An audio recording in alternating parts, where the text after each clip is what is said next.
ऐसा नहीं मैं बदलूंगा तो दुनिया बदलेगी, अगर मेरे थॉट्स चेंज होंगे तभी तो माशरे में चेंज आएगा। सबसे अहम कौन हो? वो मैं हूं खुद।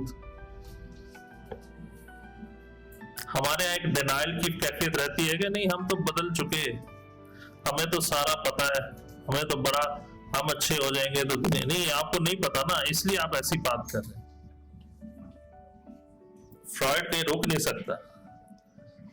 तो फ्रॉइड ने कहा कि ये जो इंस्टिंक्ट है ये प्लेयर प्रिंसिपल पे बेस करती है, लेकिन प्लेयर प्रिंसिपल क्या है? कहते हैं ये सारी जिंदगी और मौत की कहा। तो एग्जाम के अंदर हमेशा ये कहा जाता है आप बहुत मेहनत से पढ़ें, लेकिन जिस दिन आपका एग्जाम हो उस दिन अपने आप को डी लर्न कर लें और एक लम्हे के लिए किताब रख दें 2 घंटे और बगैर सोचे जाए। रिवीजन जो आपने कर ली, उसके बाद बुक रखें साइड पे और वो 2 घंटे फ्री करें अपने माइंड को और अंदर जाके परफॉर्म करें। तो आपके प्री कॉन्शियस पे जो चीज इम्प्रिंट होगी वही सामने आएगी।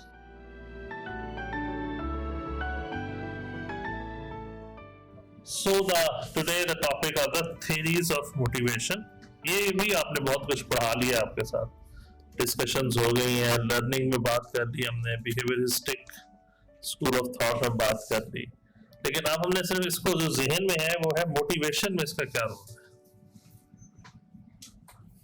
राइट? अब हमने ये देखना है कि वो जो थ्योरीज है, कॉग्निटिविस्ट क्या कहते थे, कंस्ट्रक्टिविस्ट क्या कहते थे, बिहेवियरिस्ट क्या कहते थे, उसका मोटिवेशन में क्या फैक्टर है जो इम्पोर्टेंट है। तो ये साइकोलॉजी में एक अच्छी खूबसूरत चीज ये है कि एक चीज दूसरे से डिस्कनेक्टेड नहीं है, it's all interlinking sort of the things. ये भी हमने आपसे डिस्कस किया था कि you are the artist of the life and do not give the paint brush to anyone else. मसलन मोटिवेशन की जो ड्राइव है वो मोस्ट लाइकली इंट्रिंसिक होनी चाहिए। बेशक उसका गोल आगे है, उसका पाथवे हो सकता है, but the most important thing is that where should the motivation lie? किधर lie करनी चाहिए? मेरी जात के साथ, मैं खुद चाहता हूं या नहीं, ये मेरा सवाल होना चाहिए अपने आप से कि क्या मैं ये काम करना चाहता हूं या नहीं चाहता। तो मेरी इंट्रिंसिकली मैं मोटिवेट हूं या नहीं। So that's the most important component of the motivation। ये समझ आ गया तो कहानी काफी समझ आ जाती है। तो ये मैंने आपके साथ जिक्र किया कि कॉग्निटिव में किसने काम किया? पीछे ने किया। और कौन था?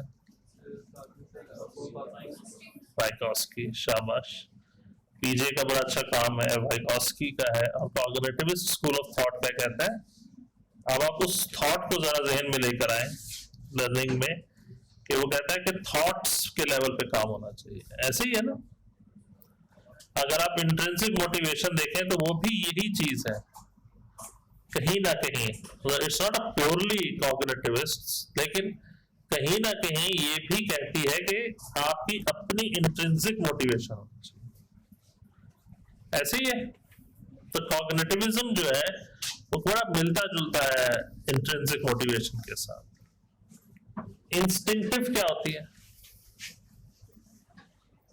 ये नहीं है। Very good. जो पैदाइश के वक्त से है, इसको उर्दू में क्या कहते हैं? फितरत, जबिल्लत। तो ये एक इंस्टिंक्टिव मोटिवेशन भी होती है।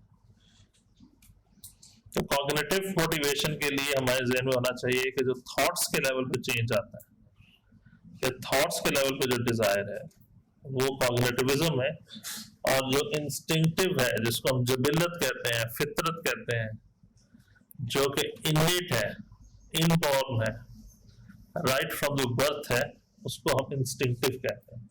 इस पे किसका काम ज्यादा है? इसमें दो बहुत इंपॉर्टेंट साइकोलॉजिस्ट हैं, एक फ्रॉइड है और एक डूगल है। तो आज हम दोनों को ही डिस्कस शॉर्ट से करने की कोशिश करेंगे। ह्यूमनिस्टिक्स, ह्यूमनिज्म क्या होता है?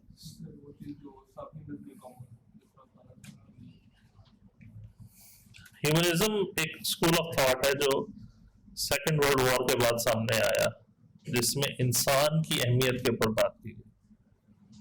फ्री विल की बात की कि every person is born free and equal in dignity and rights. हालांकि इस्लाम ने बहुत पहले ये बात करती थी कि किसी काले को गोरे पर और किसी गोरे को काले पर कोई फौकियत हासिल नहीं, लेकिन हमारी दुनिया ने इसे सेकेंड वर्ल्ड वॉर के बाद एस्टेब्लिश किया। तो ये ह्यूमनिस्टिक स्कूल ऑफ थॉट जिसे इंसान दोस्त कहते हैं। तो वो ये इन चीजों से जरा और तरीके से बात करता है कि इंसान खुद में एक बड़ी अहम चीज है, उसकी जो राय है वो बड़ी अहम है, और वो खुद, और ये क्या करता है, ये भी इस पर मैस्लो ने बड़ा अच्छा काम किया हुआ है। बिहेवियरिज्म में तो आपसे डिस्कशन हो चुकी है, किस किस का काम है? स्किनर, शाबाश, और पैवलोव, दैट्स गुड, हॉर्नडाई। तो ये बेसिकली जो बिहेवियरिस्टिक स्कूल ऑफ थॉट है वो ये। तो इट्स ऑल शॉर्टली, तो मैं वो कोशिश करूंगा जो हमने नहीं की हुई उस पर मैं थोड़ी सी कोशिश करूंगा, इंस्टिंक्टिव पे बात कर लूं और ह्यूमनिस्टिक पे बात कर लूं। कॉग्निटिव आपके साथ डिस्कस हो चुकी है, बिहेवियरिस्टिक मॉडल भी डिस्कस हुआ हुआ है, तो ये आपको आप खुद इसको इंटीग्रेट करना है। William James, the great revolution of our generation is the discovery that human beings, by changing the inner attitudes of their mind, can change the outer aspects of their lives. ऐसे ही है, change तो अंदर से आता है, change बाहर से नहीं आता। अगर मैं चेंज होगा तो सोसाइटी चेंज होगी, ये कॉन्सेप्ट होना है। हमारे यहाँ उल्टा सोचा जाता है, मेरे बदलने से क्या होता है,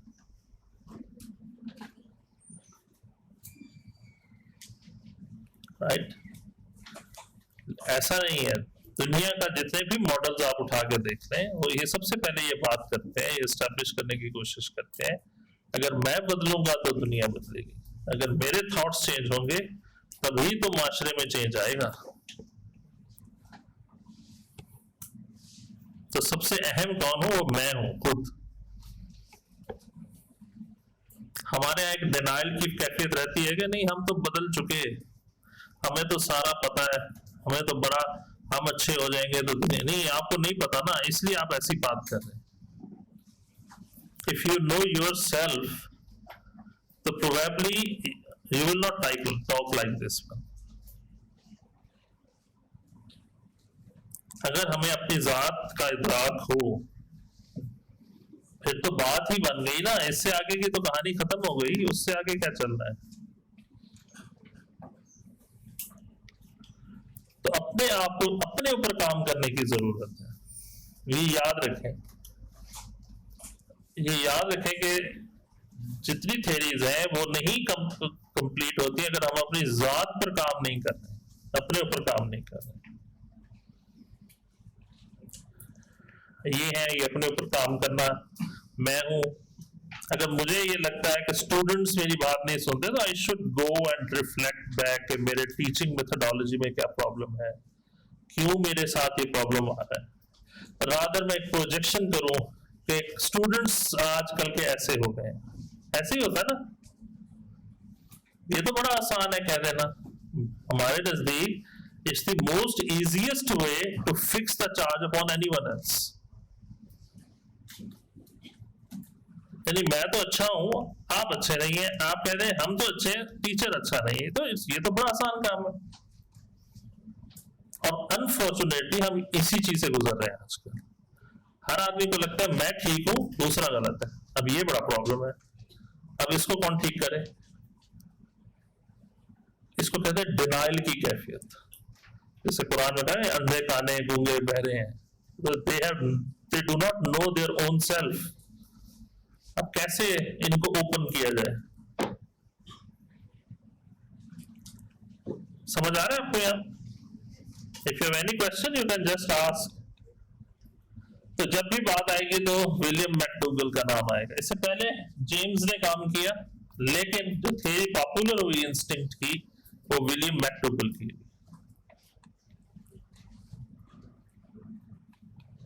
अब उसने बताया, अभी आपने खुद ही बता दिया कि ये इनेट बिहेवियर होता है और ये अनलर्नड होता है। जबिल्लत जो है या जो मेरी जो बचपन से एक आदत सी बनी हुई है, ये फितरत है, वो मैंने लर्न नहीं की हुई है, वो अनलर्न होती है। इसमें क्रिटिक हो सकता है। यूनिफॉर्म है इन एक्सप्रेशन और यूनिफॉर्म है इन ऑल दी स्पीसीज, यानी कि जानवरों में हो या इंसानों में हो, ये एक जैसी रहती है। तो इनबॉर्न है, इनेट है और तमाम दुनिया में एक जैसी है। तो इसको उसने कहा कि ये इंस्टिंक्ट है। तो मोटिवेशन के लिए इंस्टिंक्ट होती है और वो इंस्टिंक्ट मोटिवेट करती है। इसको आप यूं समझ लें कि कोई भी इंस्टिंक्ट, जबिल्लत, आगे बात करेंगे, वो जबिल्लत जो है वो मोटिवेशन क्रिएट करती है। कोई भी जबिल्लत, कोई नाम आते हैं आपको किसी इंस्टिंक्ट के? तो उसने ये कहा है कि ये तमाम होते हैं और ये उसने निकाले 14 इंस्टिंक्ट्स, ये लिस्ट है। उसने कहा ये 14 इंस्टिंक्ट्स हर इंसान में होते हैं। अब उसमें से चले हम कोई और एक ही इंस्टिंक्ट उठा लेते हैं। सपोज एंगर है, ये इमोशन है, और कहा था ना एंगर इज एन इमोशन। उसने कहा एंगर के पीछे भी जो है एक इंस्टिंक्ट होती है और उस इंस्टिंक्ट को कॉम्बैट कहते हैं, यानी कि कॉम्पिटिशन, एक टकराव की कैफियत होती है। तो उसके साथ एक इमोशन आता है एंगर। इसी तरह आप देखें लाफ्टर के साथ अम्यूजमेंट, प्रोडक्टिविटी सेक्स के साथ, वंडरिंग क्यूरियोसिटी के साथ, कि हम नई दुनियाएं जो तलाश करने की कोशिश करते हैं, ये हमारी इंस्टिंक्ट में मौजूद है। उसने 14 इंस्टिंक्ट्स दिए हैं कि ये इंस्टिंक्ट्स हैं और उसके साथ ये एसोसिएटेड इमोशंस हैं। ये 14 का जिक्र किया है। आपसे अगर क्वेश्चन एग्जाम में कोई करे कितने इंस्टिंक्ट्स होते हैं, कितने होते हैं? 14 होते हैं। और ये किसने दिए? विलियम मैकडॉगल ने दिए। और ये क्या होते हैं, इसकी डेफिनेशन बताएं। अनलर्न्ड होते हैं, शाबाश। यूनिवर्सल होते हैं, यूनिफॉर्म होते हैं, right from the birth, present होते हैं। तो ये आगे आप आ जाए सिगमंड फ्रॉइड।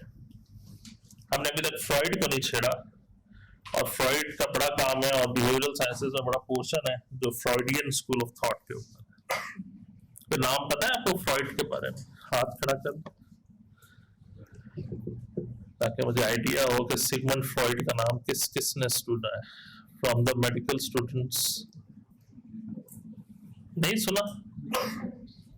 आपने सुना है, दैट्स गुड। और फ्रॉइड एक न्यूरोलॉजिस्ट थे और जिनको फादर ऑफ साइको एनालिसिस भी कहा जाता है। आज की जो दुनिया साइको एनालिसिस पे जितनी बात करती है, शऊर, तातो शऊर, लाशऊर, कॉन्शियस, सबकॉन्शियस, अनकॉन्शियस,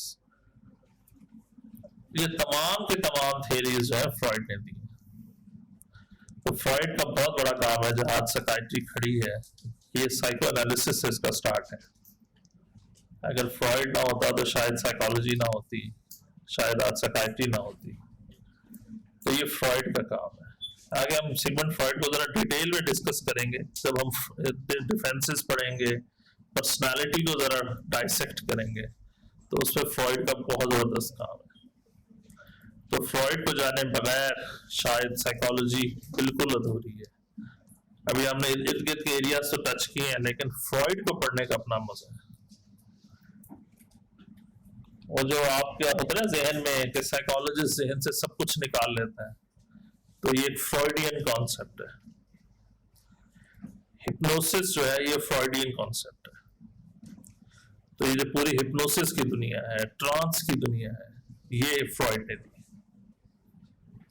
और इसका बहुत बहुत इंपॉर्टेंट रोल है। अगर ये समझ आ जाए तो बहुत कुछ समझ आना शुरू होता है लाइफ के बारे में। तो पूरी फ्रॉइडियन प्रिंसिपल की जो मोटिवेशन है वो ये कहता है वो इसके ऊपर खड़ी है। प्लेयर प्रिंसिपल पे। ये याद रखना, ये लफ्ज आपने याद रखना है कि इस प्लेयर प्रिंसिपल के ऊपर सारा फ्रॉइडियन थॉट का जो मोटिवेशन की थ्योरी है वो खड़ी है। जैसे मैंने अभी आपसे बात की कि मैकडूगल की पूरी थ्योरी इंस्टिंक्ट्स पे खड़ी है,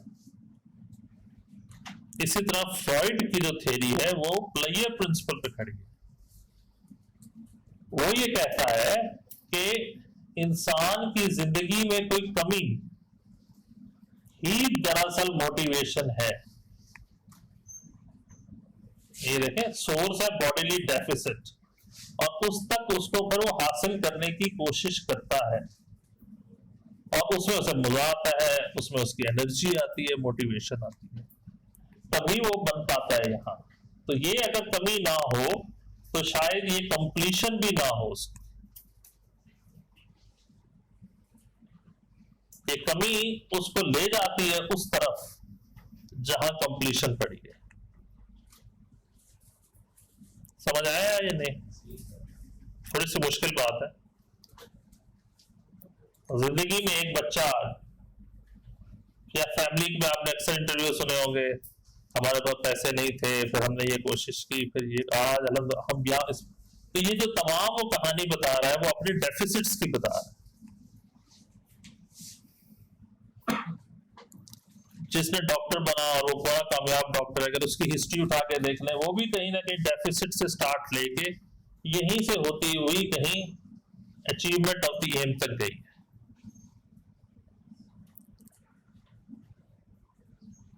राइट? आप हर किसी की सक्सेस स्टोरी सुनना चाहते हैं ना, कि कोई आज है बड़ा आदमी, आप कहेंगे जी सर आप बताएं आप कैसे थे। Mean you want to learn कि आपने स्ट्रगल कैसे किया, आपकी जिंदगी में क्या कमियां थी, क्या हासिल हुआ, क्या नहीं हासिल हुआ, और जो नहीं हुआ उसको कैसे। तो ये जो तमाम चीज है, इससे एक प्लेयर सीख होता है। अल्हम्दुलिल्लाह मेरे पास कुछ नहीं था, मैंने ये मेहनत की, ये मेहनत की, ये मेहनत की, और आज मैं इस मकाम पर हूं कि आज ये चीजें मुझे हासिल हो गई। तो इट्स ऑल प्लेयर प्रिंसिपल है या नहीं है? है या नहीं है? मसलन आज आप थर्ड ईयर एमबीबीएस में, I know medical student life क्या होती है, जब सारे बहन भाई शादियों के फंक्शनों में होते हैं, सब कुछ कर रहे हैं, डॉक्टर बेचारा पढ़ रहा होता है, उसकी जिंदगी में ये डेफिसिट आ रहा होता है। वो कहते मैं पता नहीं कौन से काम में पड़ गया हूं। तो ये वो एनर्जी है, फिर वो जो मोटिवेशन आपको दे रही है वो ये चीज दे रही है कहीं ना कहीं। ऐसे है या नहीं है? आपके लेवल पे ऐसा होता है या नहीं होता? कितने लोगों की जिंदगी में होता है कि वो पढ़ रहे हैं और बाकी लोग नहीं उतना पढ़ रहे? हाथ खड़ा करें। मुझे तो बहुत होता था। हाथ खड़ा करें अगर नहीं उसका अंदाजा हो मुझे। That's good, that's good. So this is the whole based upon the player principle. एक दिन मैं डॉक्टर बनूंगा, एक दिन ये होगा, एक दिन मैं कंसल्टेंट हो जाऊंगा, एक दिन मैं ये हो जाऊंगा, whatever the thought in the mind. लेकिन वो तमाम की तमाम मोटिवेशंस है। तो ये प्लेयर प्रिंसिपल है। तो इसका मतलब है फ्रॉइड के नजदीक जो इंस्टिंक्ट है वो क्या है? Player principal. प्लेयर प्रिंसिपल को फिर उसने बड़ा खूबसूरती आगे डिफाइन किया है, और वो ये किया है कि ये इरोस और थेराटॉस की कहानी, ये फ्रॉइड कहीं रुक नहीं सकता।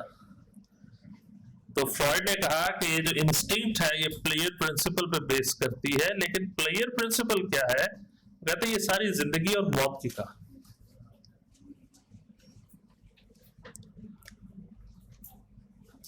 तो बता सकता है? इसका मतलब है फ्रॉइड के नजदीक इंस्टिंक्ट जो है वो इरोस एंड थेनाटॉस है। अगर आपसे क्वेश्चन होगा तो आपने प्लेयर प्रिंसिपल पे बेस करती है, लेकिन इंस्टिंक्ट क्या है? Eros and Thanatos. ये बड़ा याद रखना बड़ा जरूरी है, ये इंस्टिंक्ट है। वो कहते हैं जो लाइफ इंस्टिंक्ट है ना, ये मोटिवेट करती है आपको, जिंदा रहने की ख्वाहिश। मौत जो है ना, एक दिन तो मौत आएगी, जिंदगी आई है तो फिर मौत भी आएगी। तो उसने ये कहा कि हर वो चीज जो लाइफ में डिस्ट्रक्शन इरप्ट करती है वो थैनाटॉस, जो तबाही लाती है। तो मिसाल दे सकते हैं आप लोग?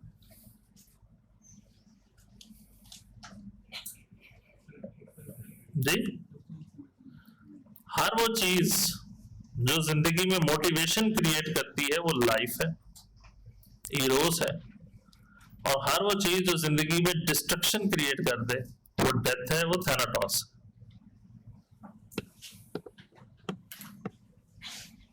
बड़ा आसान सा सवाल है। जिंदगी मौत के बारे में तो हमें पता ही है ना, तो जिंदगी क्या है और मौत क्या है, इस इंस्टिंक्ट को फ्रॉइड ने एक्सप्लेन किया अपने नजरिए से।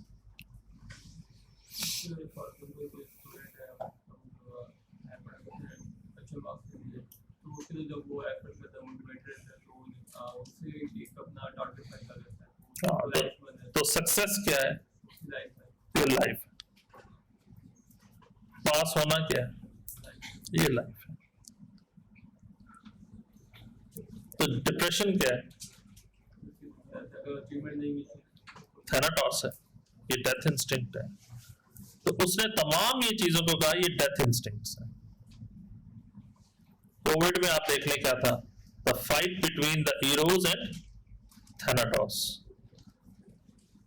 जो सारा फियर था वो किसके बारे में था? थैनाटॉस के बारे में था। मैं खुद कोविड से गुजरा हूं। तो आप जब उस लेवल पर पहुंच गए तो फिर जिंदगी के तमाम जो आपने एम्स ऑब्जेक्टिव अटेन किए वो साइड पे हो जाते हैं। तो डेथ बेड पे आपको बस दो ही चीजें चाहिए होती है, लाइफ चाहिए होती है या डेथ में से लाइफ चाहिए होती है। फिर आपको ये लगता है ये जो सारी जिंदगी में आपने गोल्स अटेन किए वो फजूल गए। तो इरोज और थैनाटॉस, ये लाइफ और डेथ के दरमियान लड़ाई है। तो डॉक्टर जो है वो उसके दरमियान खड़ा है। तो ये याद रखें आप कि Eros means life and Thanatos means death. तो इंस्टिंक्ट जो बताई फ्रॉइड ने, वो मैकडूगल ने कितनी बताई? 14। फ्रॉइड ने कितनी बताई? 2। और वो कौन सी है? Eros and Thanatos. क्या आप जीना चाहते हैं या अब मरना चाहते हैं? प्रोफेशन के अंदर कामयाब हो जाए तो इरोस है, प्रोफेशनल अगर डेथ हो जाए तो फिर थैनाटॉस है। तो इस थैनाटॉस के डर से आदमी मोटिवेट होता है। तो उसने एक बड़ा जबरदस्त एक एक्सपेरिमेंट किया। उसने कहा कि यहां लाइफ स्टार्ट होती है और यहां डेथ है। सपोज ये लाइफ है, सपोज यहां वो पैदा हुआ और उसकी यहां डेथ है, और इसके दरमियान उसने कहा ये मोटिवेशन है, जिंदा रहने की जुस्तजू। ऐसे ही है ना, इंसान ख्वाहिश करता है जिंदा रहे, लेकिन थैनाटॉस अगर आ जाए जिंदगी में तो ये वाला रास्ता और ये वाला जो रास्ता है ये कम हो जाता है, फिर वो जिंदा रह के भी मरा ही होता है। तो सुसाइड करना, ये सब कुछ करना, इसको आप थैनाटॉस में डालेंगे। तो हर वो चीज जो डिस्ट्रक्शन क्रिएट करे, हर वो चीज जो लाइफ में इंपेडिमेंट क्रिएट करे, हर वो चीज जो एक डिस्करेजमेंट है वो थैनाटॉस है। और हर वो चीज जो सक्सेस के लिए की जाए वो हीरोस है। मुझे जीना है, मुझे इस तरीके से जीना है, और ये जो तमाम कॉन्सेप्ट है ये हीरोस का है। यहां तक कोई क्वेश्चन अगर आप करना चाहें?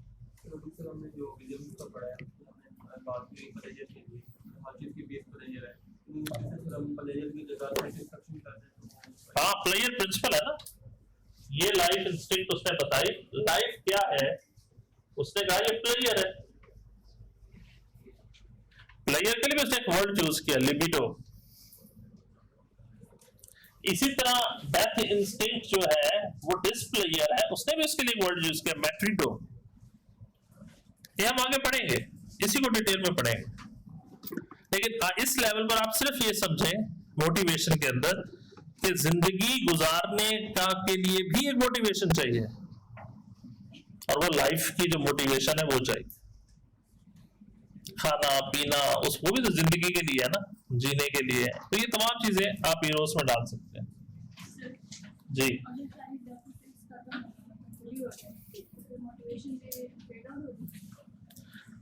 ये अच्छा क्वेश्चन है, क्रिटिक भी है। इट डजंट मीन कि हम उस शख्स के बारे में बात करें जिसके पास सब कुछ है और बॉडीली डेफिसिट नहीं है तो वो प्लेयर प्रिंसिपल के ऊपर पूरा उतरता है, ये उस पर क्रिटिक है। फ्रॉइड खुद क्योंकि घर में बहुत सारे इश्यूज थे, स्प्लिट फैमिली थी, ऑर्फन चाइल्ड था, तो इसलिए उसकी जिंदगी में खुद में एक डेफिसिट था। तो ये बड़ा देखना जरूरी है कि जिसने ये प्रिंसिपल बनाया उसकी अपनी जिंदगी कैसी थी। तो यहाँ एक क्रिटिसिज्म है कि ये जरूरी नहीं है कि कामयाब अगर वालिद वालदा डॉक्टर है तो बच्चे भी उतने ही कामयाब हो, ऐसा जरूरी नहीं है। ये हम क्रिटिसिज्म कर सकते हैं, क्रिटिक कर सकते हैं, लेकिन जो फ्रॉइड के नजदीक जो लाइफ है वो डेफिसिट से स्टार्ट होती है, और उस डेफिसिट को फिलअप करने के लिए जिस दिन वो फिलअप होती है तो उसको प्लेयर हासिल होता है, ग्रेटिफिकेशन हासिल होता है। समझ आ रहा है आपको? तो फ्रॉइड का कॉन्सेप्ट है, ये फ्रॉइडियन कॉन्सेप्ट है। जबकि मैकडूगल के नजदीक इंस्टिंक्ट एक जबिल्लत है, एक बचपन है जो जानवरों इंसानों सब में होती है, और उसके साथ खास किस्म के इमोशंस अटैच होते हैं। तो ये मैकडूगल का कॉन्सेप्ट है, राइट? अगली दफा पढ़े, लेकिन एक just overview, conscious, pre conscious, unconscious. किसी ने ये लफ्ज सुने हैं? क्या होता है कॉन्शियस, सबकॉन्शियस, अनकॉन्शियस?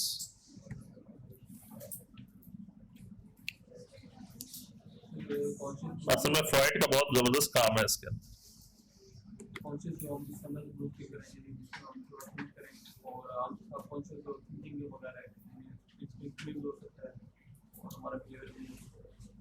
कॉन्शियस ये है कि मैं खड़ा हूं आपके सामने, जो मैं जानता हूं क्या मैं बोल रहा हूं क्या नहीं बोल रहा, ये मेरा एक कॉन्शियस लुक है।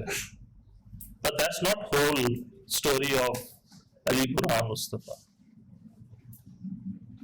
मेरे कुछ एटीट्यूड्स होंगे, कम्युनिकेशन स्किल्स होंगी, थॉट्स होंगी, वैल्यू सिस्टम होगा। ये किस लेवल पे पड़ा? ये प्री कॉन्शियस पे। तो ये जो मैं सीख रहा हूं, ये जो आप सीख रहे हैं,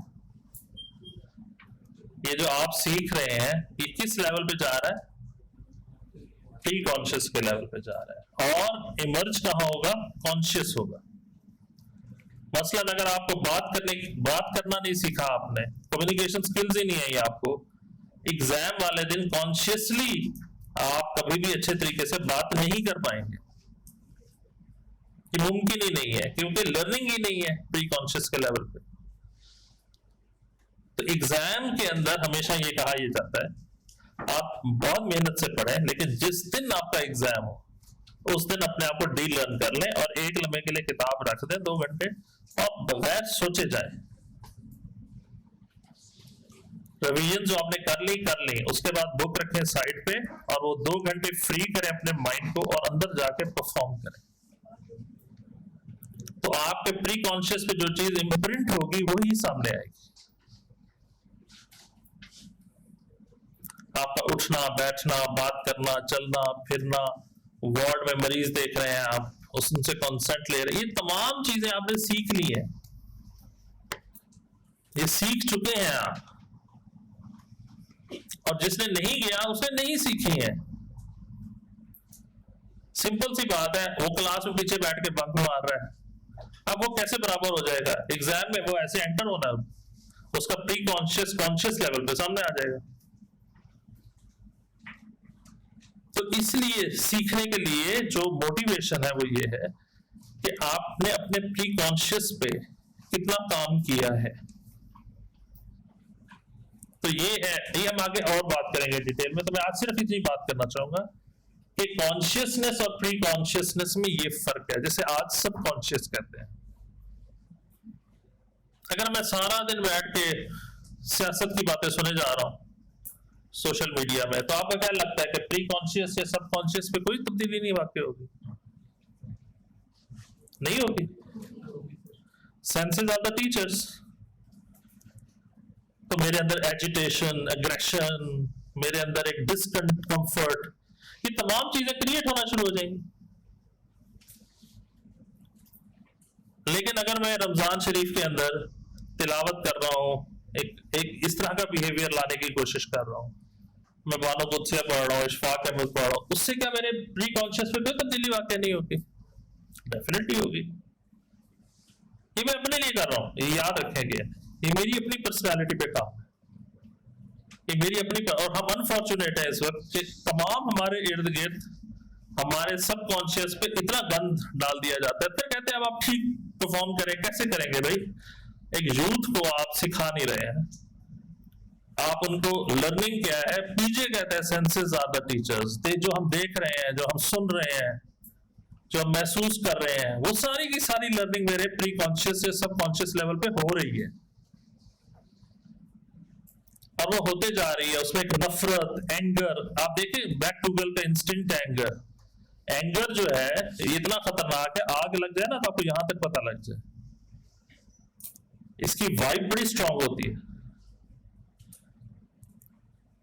तो ये एंगर कैसे खत्म कर, तो ये इंपॉर्टेंट चीज है कि मैं ये जानूं कि ये जो मैं ट्रेनिंग हासिल कर रहा हूं, मैं अपने प्री कॉन्शियस लेवल पर मैं डिस्कम्फर्ट में हूं, मैं कंटेंटेड नहीं हूं, मैं हूं, ये चीज पता होनी चाहिए। ठीक है जी, ये हम आगे डिस्कस करेंगे ये तमाम चीजें। होल ड्राइव रिडक्शन थ्योरी, ये तो बड़ी आसान सी है, ये तो आप सबको पता होंगी, ये आपने फिजियोलॉजी में भी पढ़ी है, होम्योस्टेसिस जिसे कहा जाता है, पढ़ा है ना आपने? क्या होता है होम्योस्टेसिस? अगर बुखार हो जाएगा तो पैराडोल खा लेंगे आप, गर्मी लग रही है तो एसी ऑन करेंगे, सर्दी लग रही है तो जैकेट्स पहन लेंगे, हीटर चला लेंगे। तो ये तमाम जो काम हम करते हैं, ये क्या है? ये मोटिवेशन है।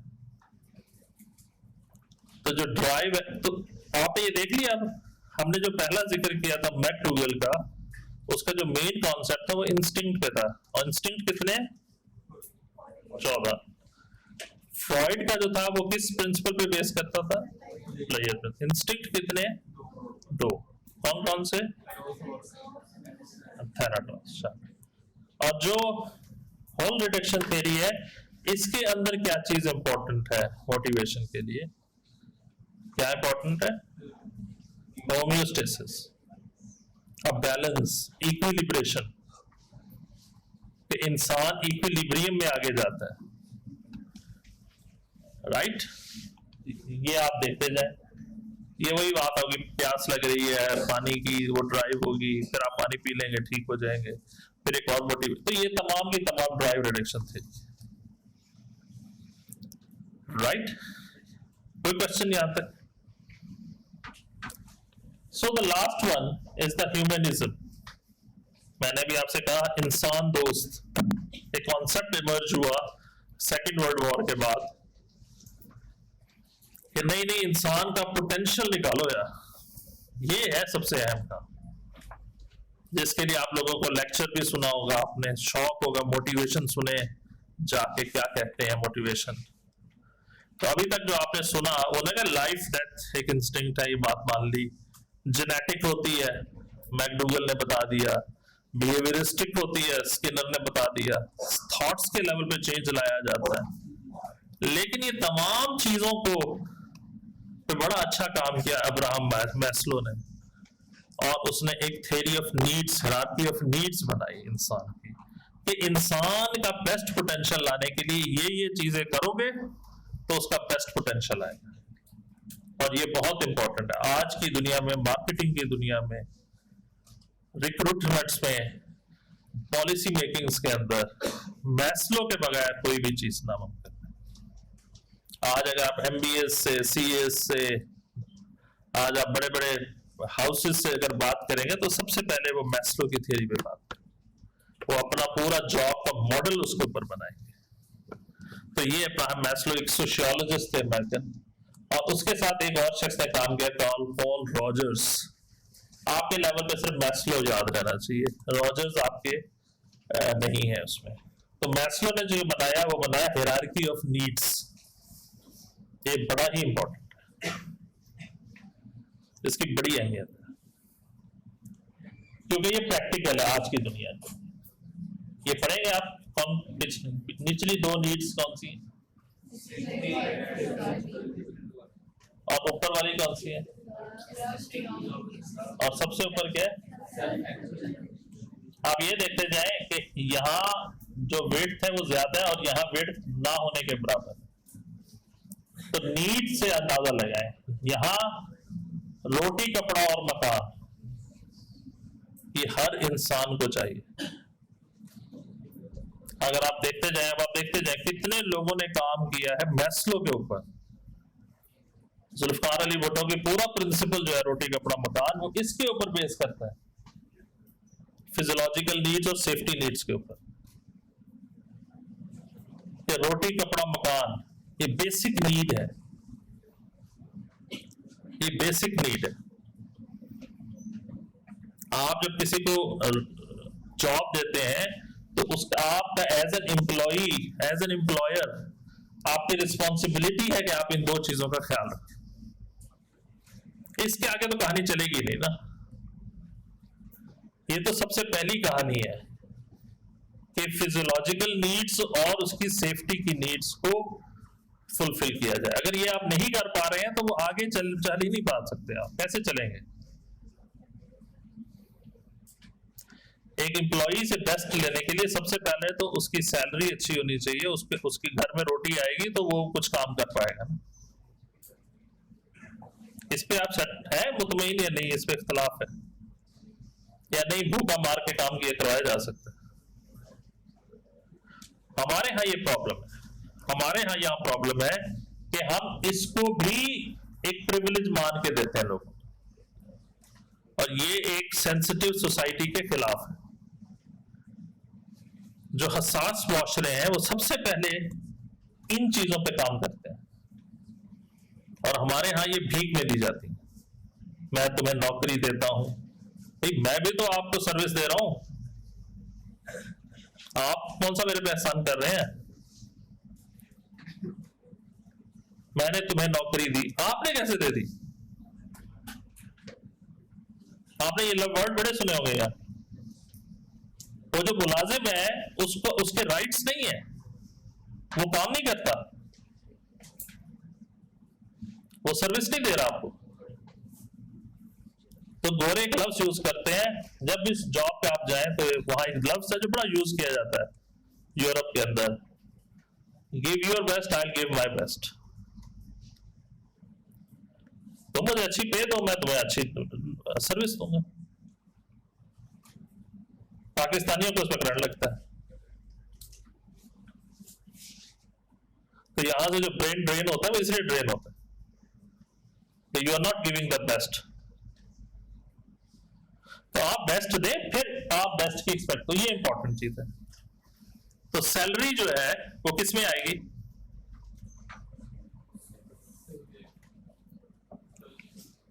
कौन सी नीड है? फिजियोलॉजिकल। ये वाली कौन सी नीड्स है? एस्टीम और लव, ये साइकोलॉजिकल नीड्स। लॉजिकल नीड्स जो है वो ये है, अब आपने सैलरी दे दी लेकिन लोगों को गालियां दिए जा रहे हैं। एक्चुअलाइजेशन, ये इमोशनल इंटेलिजेंस के साथ में मिलाना चाह रहा हूं। जो आपने इमोशनल इंटेलिजेंस पे काम किया है उसी तरह का एक काम सेल्फ एक्चुअलाइजेशन पे होगा। ठीक है जी। तो बाकी मुझे आप फीडबैक जरूर दे दें। ये मैंने इसकी स्प्लिट करके आपके सामने किया। बेसिक नीड्स हैं, ये साइकोलॉजिकल है और ये सेल्फ फुलफिलमेंट है। तो हमने एलओसी ऑलमोस्ट कवर कर लिया अल्हम्दुलिल्लाह। आपका फीडबैक बड़ा इंपॉर्टेंट हो